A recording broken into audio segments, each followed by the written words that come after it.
escoliosis. Jamie, te voy a habilitar nuevamente para que compartas tus diapositivas, por favor. Está bien, listo.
Bien, chicos, continuando. La artrodesis vertebral es una técnica quirúrgica en la que al paciente se le, si quieren, se le juntan dos vértebras para evitar que éstas se muevan. Cuando se empieza a manifestar la escoliosis,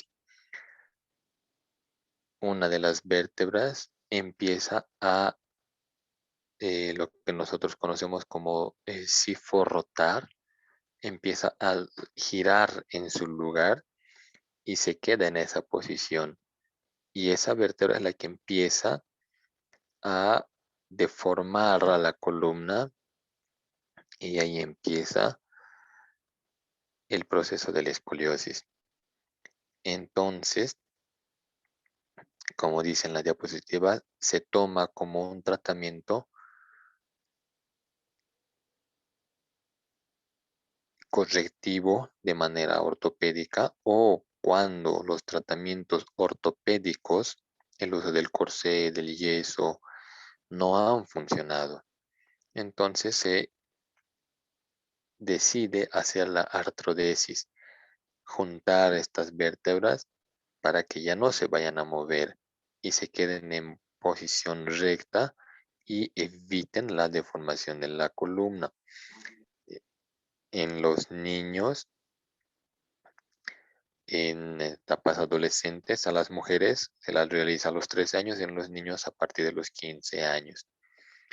¿Sí? Esto para evitar que los niños puedan, eh, para evitar que se interrumpa la etapa de crecimiento, ¿no? Siempre se llega a tener como tope la última etapa del desarrollo de los adolescentes.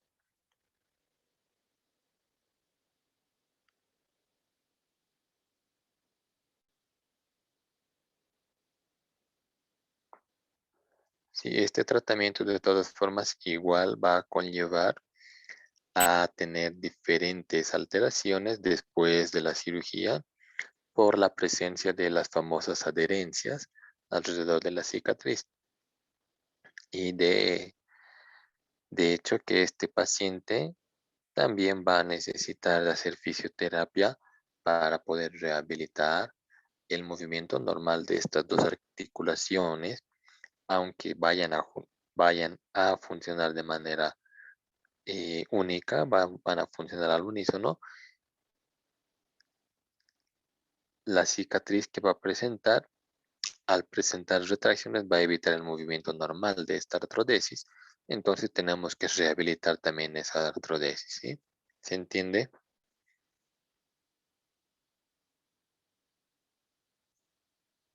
Sí, listo. Ya, cámbiame la diapositiva, porfa.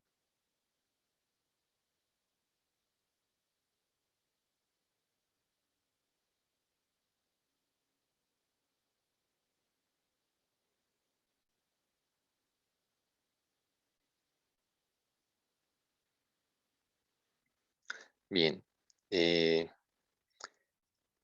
Los tratamientos que se tienen para los diferentes tipos de parálisis, en este caso que se muestra en la diapositiva,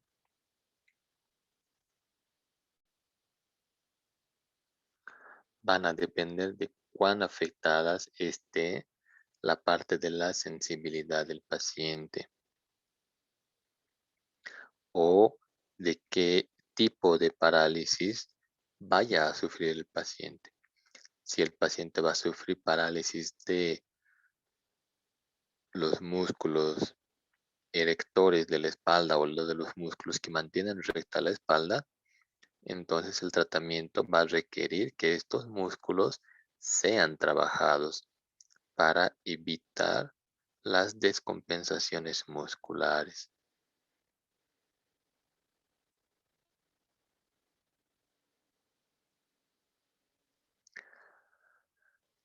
Estos tipos de estas parálisis, dependiendo del tipo que sean, pueden influir en que los tratamientos de fisioterapia vayan a ser largos. Se puede rehabilitar una escoliosis paralítica, pero el tiempo que vamos a requerir va a depender de cómo reacciona el paciente y cómo evoluciona el tratamiento. Puede ser que durante el tiempo que nos toque tratar al paciente, apliquemos 1001 recursos para estimularlo, pero si su sistema nervioso no está funcionando al 100%, De hecho, que vamos a tener que realizar durante largos periodos de tiempo el mismo tratamiento para estimular y para lograr la corrección que yo estoy buscando. Sí, nos menciona la parálisis flácida o la poliomielitis, que son bueno, son enfermedades que alteran la sensibilidad del paciente y nos dan diferentes tipos de parálisis y alteraciones a nivel de la columna. Entonces, las secuelas que se van a presentar, si no son tratadas a tiempo, van a traer consecuencias posteriores. Una de esas es la escoliosis, que si no se la trata ya en etapas más avanzadas, ya es irreversible. Entonces, podemos tratarla mientras está en una etapa flácida, podemos hacer una buena reeducación de esa parálisis. ¿Se entiende?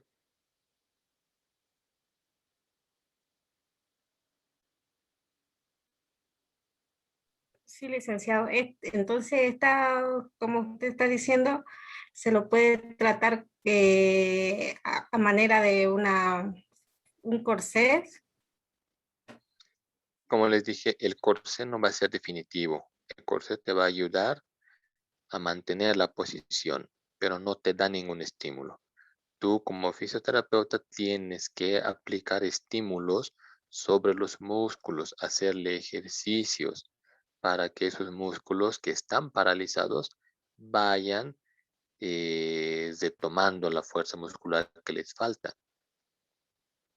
Aplicando electroterapia, aplicarás, no sé, acupuntura, qué sé yo, los diferentes tipos de recursos que tenemos, puedes aplicarlos para que el paciente pueda rehabilitar y pueda retomar la fuerza muscular que ha perdido por la parálisis.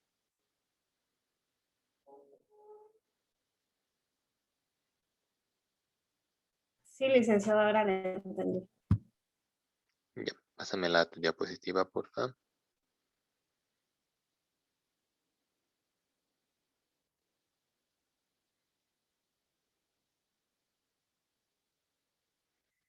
Bueno, cuando hablamos de amiotrofia, hablamos de que hay una pérdida muscular, no en relación de que el paciente carece de músculo, sino que los músculos del paciente están débiles hasta estar casi atrofiados. Cuando hablamos de una atrofia, hablamos de que los músculos del paciente ya no van a reaccionar a ningún estímulo, ¿sí? Entonces, cuando se produce esta amiotrofia del niño, en este caso, se produce lo que se ve en la imagen, ¿no? La espina infantil, en la que el tórax adquiere una forma de pera.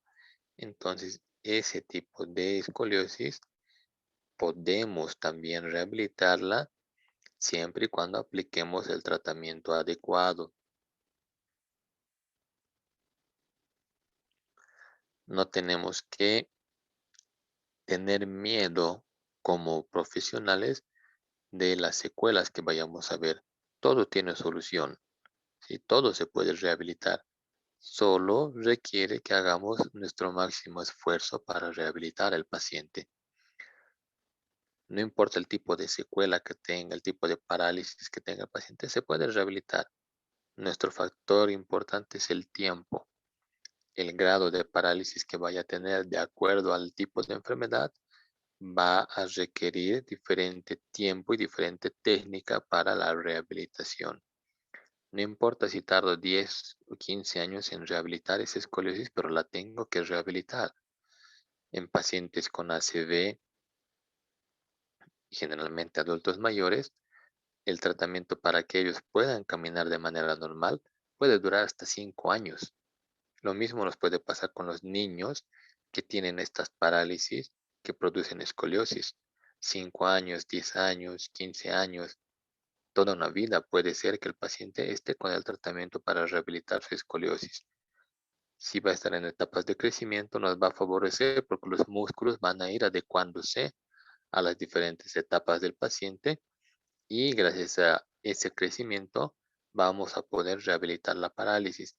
Cuando los músculos se van alargando, son más propensos a poder relajarse más rápido. Entonces, durante las etapas de crecimiento vamos a poder rehabilitar más rápido al paciente. En esta parálisis que se nos muestra, se va a poder rehabilitar también el tórax del paciente con diferentes ejercicios. Tal vez nos vayan a costar más que en una escoliosis normal, pero se puede rehabilitar. Se nos menciona que es necesario a veces inmovilizar al paciente, ¿no? Poniéndole corsés y demás. Fuera del corset también necesitamos hacer el tratamiento de la fisioterapia para hacer el balance muscular, para trabajar los músculos con hipotonía y trabajar los músculos con hipertonía, ¿sí? ¿Se entiende, chicos?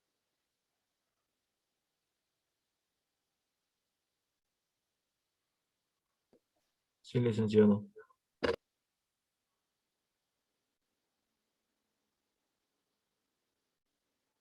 Cámbiamela, por favor.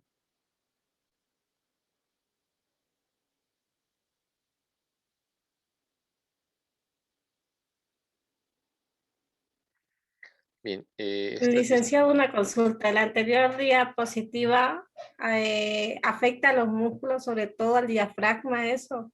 O sea que tenemos que trabajar más la respiración de los niños.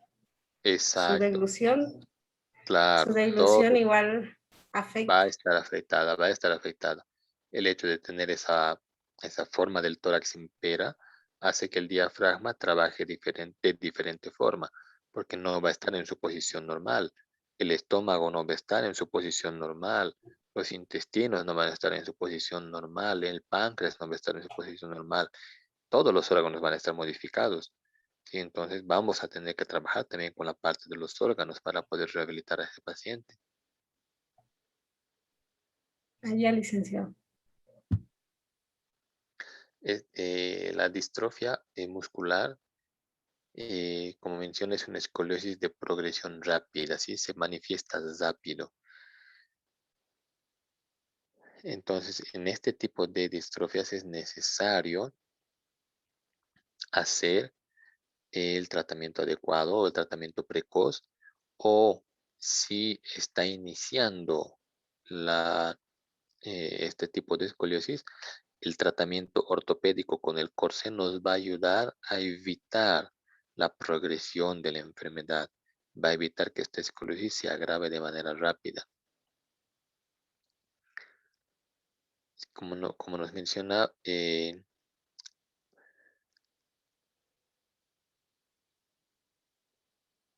puede provocar en el paciente problemas cardíacos por su rápida evolución, ¿sí? El paciente puede tener imposibilidades de caminar o puede perder la posibilidad de caminar si es que no se corrige a tiempo esta escoliosis. Al ser de producción y progresión rápida, entonces la musculatura se va a ir afectando de manera progresiva, y al irse afectando esta musculatura va a ir también comprimiendo las raíces nerviosas, las cuales van a hacer que esta paciente pueda perder hasta la capacidad de caminar. Entonces, si se diagnostica de manera adecuada, con el tratamiento ortopédico se puede ayudar a corregir y evitar que esta escoliosis vaya agravándose. Tiene que ir, de hecho, de la mano con la fisioterapia, haciendo los diferentes ejercicios, aplicando masajes y las diferentes técnicas que tenemos de terapia manual para evitar la progresión de esta enfermedad.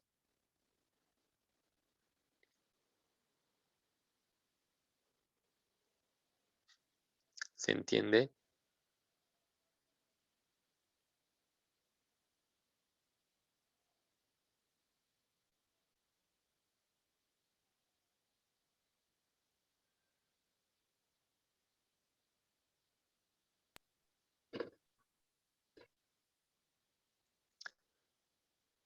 Licenciado, en la imagen que se ve es atención temprana, esta imagen que vemos aquí, Sí, en o la ya imagen se está puede. bastante evolucionado. No, en la imagen, bueno, considerando que es un niño o una niña, creo la que está en el corsé o en el aparato ortopédico, se puede decir que ya es un tratamiento temprano, porque este tipo de distrofias se presentan en niños. Entonces es necesario el diagnóstico precoz, el diagnóstico rápido de la enfermedad para poder trabajar con la parte ortopédica y con la fisioterapia para evitar que esta distrofia vaya avanzando.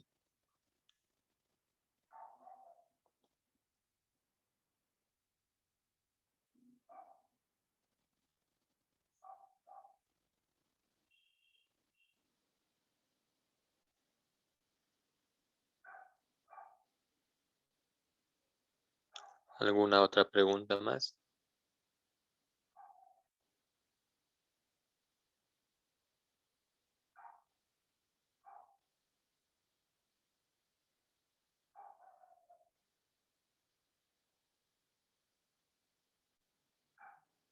Bien, cámbiamela a tu diapositiva, por favor.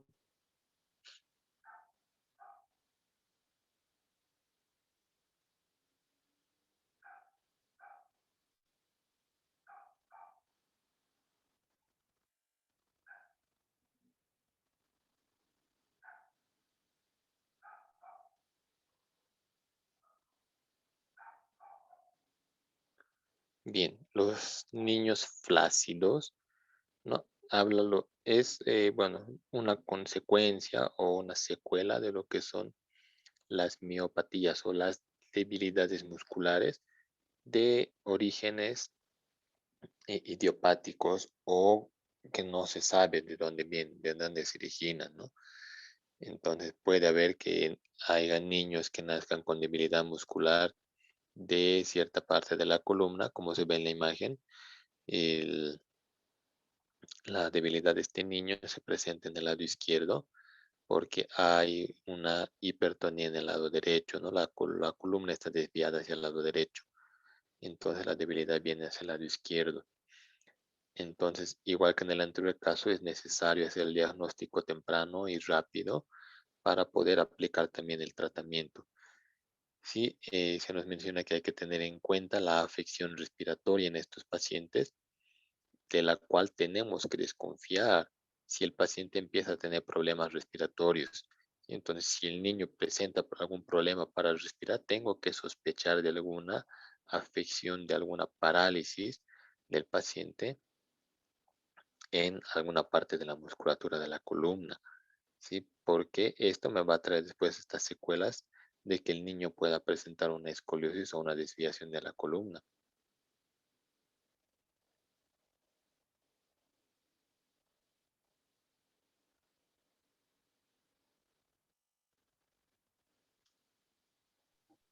Licenciado, Dime, las personas adultas suelen venir con esta flacidez, suelen venir con esa flacidez, disculpe. en las personas adultas, las flacidez ya pueden ser por secuelas de accidentes o secuelas de ACVs o derrames cerebrales. Digamos, una persona como tú o como yo muy difícilmente ya va a presentar este tipo de flacidez, a menos que sea, como te digo, por alguna secuela de algún traumatismo, algún impacto de bala sobre la columna, una, qué sé yo, que un auto te choque y te pueda romper parte de una vértebra, que lastime parte de la médula espinal y te dé como consecuencia una flacidez en la columna. Ya en personas mayores o en adultos es un poco difícil encontrar estas flacideces, a menos que sea por secuela de algún traumatismo que afecte a la columna vertebral.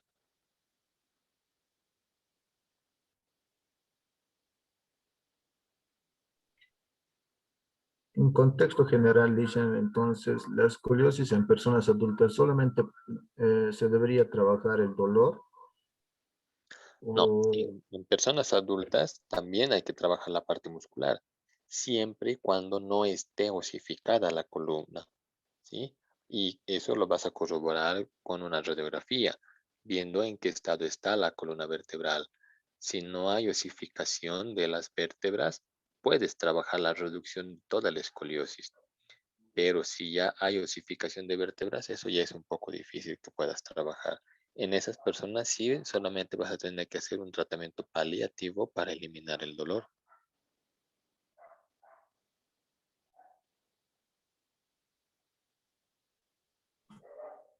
Ya, licenciado, gracias.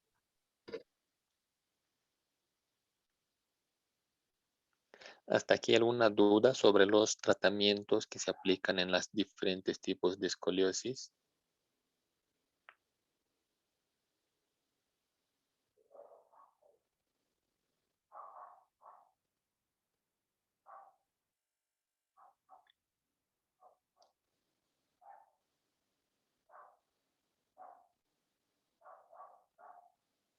¿Alguna otra pregunta que tengan, chicos?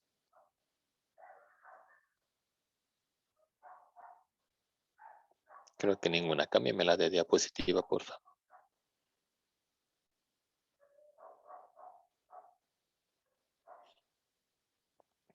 Bien, en este caso la mielomeningocele es una afección de la columna, es una malformación de la columna que se da durante la etapa de gestación. Cuando el niño está en etapa de gestación y se está formando y la mamá no tiene los cuidados necesarios y está evitando, digamos, consumir lo que es el hierro y el ácido fólico, el niño presenta este tipo de malformaciones.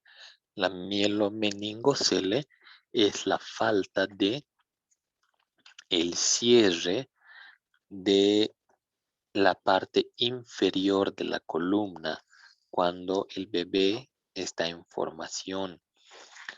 A las, si mal no recuerdo, creo que son 3 semanas o a las 6 semanas que se debe cerrar el canal vertebral de la parte inferior. En los niños que nacen con mielomeningocele, este canal no se ha cerrado y produce este tipo de patologías. El niño nace y hay la ausencia de algunas vértebras y esta ausencia provoca que parte de la médula espinal puede estar expuesta hacia afuera o en una bolsita recubierta por piel, ¿sí?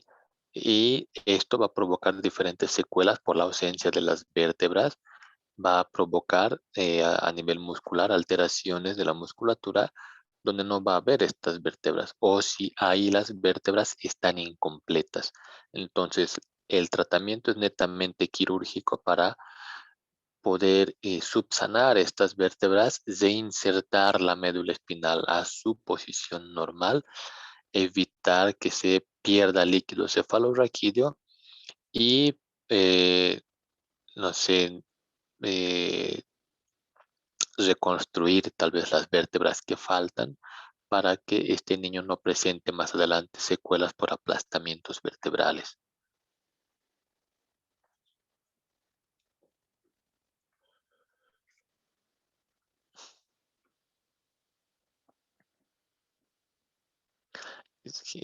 Estas mielomeningoceles pueden presentar cuadros de cifosis. Muy poco se puede ver un cuadro de escoliosis por la mielomeningocele. ¿Qué es la cifosis? Es el aumento de la curvatura de la zona cervical o de la zona dorsal, ¿no? La famosa joroba. Entonces, con la mielomeningocele vamos a ver algún tipo de cifosis, pero escoliosis es un poco difícil de verla. Y como les digo, el tratamiento es netamente quirúrgico de la mielomeningocele. Muy poco nosotros vamos a poder entrar en el tratamiento de la mielomeningocele, a menos que sea para tratar lo que es la parte de la cicatriz, ¿no? La secuela que va a ir dejando la cicatriz en el paciente. Y como nos menciona, la secuela que nos va a dejar es una parálisis flácida con trastornos de la sensibilidad cutánea. Entonces nosotros vamos a actuar sobre la parálisis flácida de estos músculos y el trastorno de la sensibilidad. Pero como les digo, no nos va a traer un problema de escoliosis.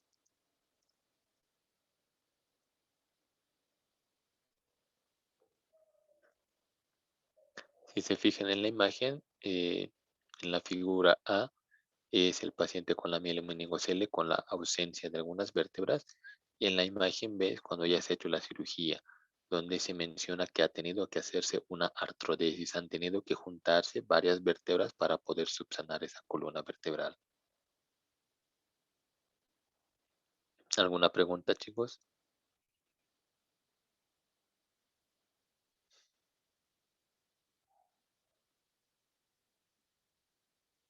Creo que no hay más preguntas, ¿no? Pásamela a la diapositiva.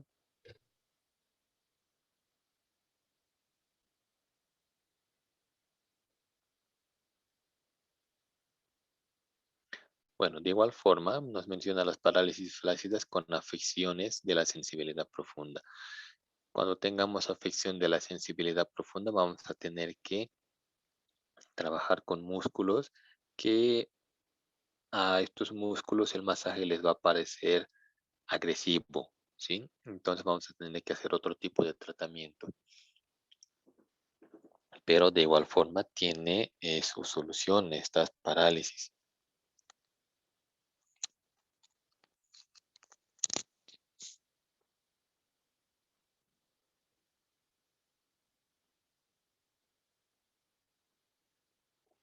Estas parálisis con afección de la sensibilidad profunda pueden darse por secuela de alguna cirugía que haya afectado la columna vertebral o en algunos casos por la enfermedad de la que es la siringomielina, donde se va perdiendo parte de lo que es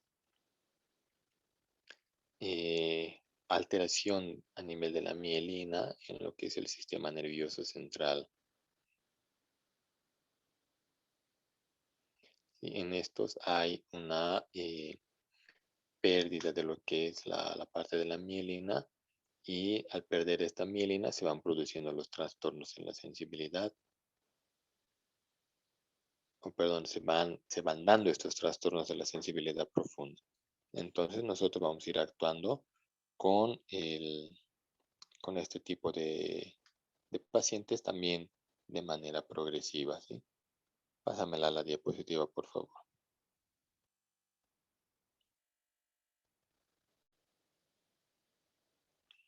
Bien, las parálisis espásticas vamos a tener que son donde se dan donde los músculos afectados están espásticos. Con estos músculos vamos a tener que trabajar en contra de lo que son los reflejos miotáticos que se van a ver alterados. No se olviden que en una espasticidad el reflejo miotático toma como agresivo el estiramiento, ¿no? Entonces tenemos que ir de manera progresiva, ¿sí? Generalmente esto se da en niños con lo que es la parálisis cerebral infantil. Los niños nacen con la parálisis cerebral debido a que durante el embarazo o eh, durante la cesárea la madre ha recibido mucha cantidad de anestesia, la cual ha llegado al niño y le ha producido la parálisis cerebral. Y la secuela es la espasticidad. Entonces sí se puede trabajar, pero también el tiempo que vamos a requerir va a ser más largo de lo normal.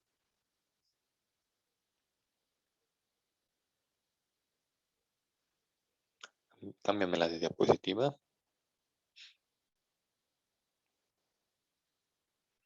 Bien, la distonía también va a ser la debilidad muscular que va a haber en diferentes eh, músculos a nivel de la columna vertebral, como menciona en niños, especialmente en etapa de crecimiento, como hemos visto anteriormente.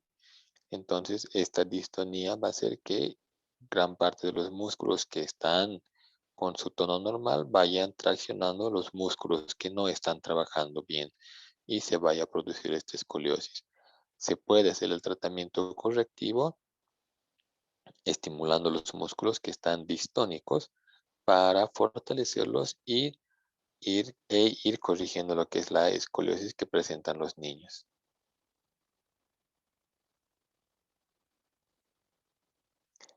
Sí, también nos mencionan que es favorable en este tipo de casos el uso de los corsés, siempre y cuando el uso sea prolongado para evitar que se agrave la escoliosis que va a presentar. Pásamela, por favor. Bien, la parálisis espástica es similar a la parálisis por la parálisis cerebral infantil. Debido a muchos trastornos, esta parálisis espástica también se puede dar por secuelas de traumatismos, donde el paciente puede quedar tetrapléjico. En estos casos, el tratamiento ya es más prolongado, puede durar años y a veces el paciente no mejora. Sí, debido a la afección que puede haber a nivel de la médula espinal, en la cual las reacciones del paciente casi no son favorables al tratamiento que se realiza, ¿no? Casi siempre cuando el paciente tiene algún traumatismo que afecta a la columna, el tratamiento que se realiza casi siempre resulta agresivo al paciente. Entonces, la recuperación en estos pacientes es muy prolongada, puede durar varios años y la rehabilitación que vayamos a hacer durante 5 años tal vez avancemos un 2 o 3%, ¿no? Con este tipo de pacientes que tienen parálisis espásticas. Entonces, puede ser que nos ayude en algo lo que es el uso de los corsés, pero siempre hay que tener en cuenta la aparición de las escaras de decúbito o las zonas de presión, que hay que tener mucho cuidado en estos pacientes. Pásamela, por favor. Licenciado, una consulta. Dime. En las anteriores diapositivas he visto que igual está presente la sensibilidad. ¿Qué tipo de